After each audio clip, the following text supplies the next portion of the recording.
owner fired my dad, then came asking for work.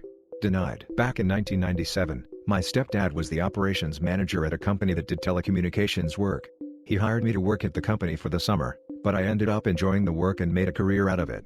About 4 months into my employment at the company, the owner and my stepdad had a disagreement over something very trivial and the owner fired my dad. Since he's my stepdad, we have different last names, and I didn't feel like I would get caught up in this issue. I had my own issues with this company as well. Mostly not being paid correctly and being denied benefits promised.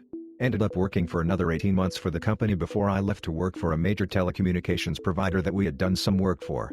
At the new company, I eventually took a position where I was responsible for hiring contractors, much like the company my dad and I worked for, to do construction. One day I got a call out of the blue from the owner of the contractor company. He wanted to see if he could get on my list of approved contractors and was hoping we could discuss it over lunch. Typically a project of this type would be a $75K, $200K project, and I would do 20 to 30 projects per year, so it could be a lucrative source of revenue for them. I agreed to a lunch date with the owner at a fancy restaurant I always wanted to try. His pitch consisted of telling me what his company was capable of, how he valued his employees and took good care of them. He mentioned the list of other companies he's done work for and the quality of the work. I mentioned that I used to work for his company and he clearly didn't remember my name. I also asked if he remembered the guy who hired me, and he said he did. When I mentioned he was my stepdad, the look of panic in his eyes set in.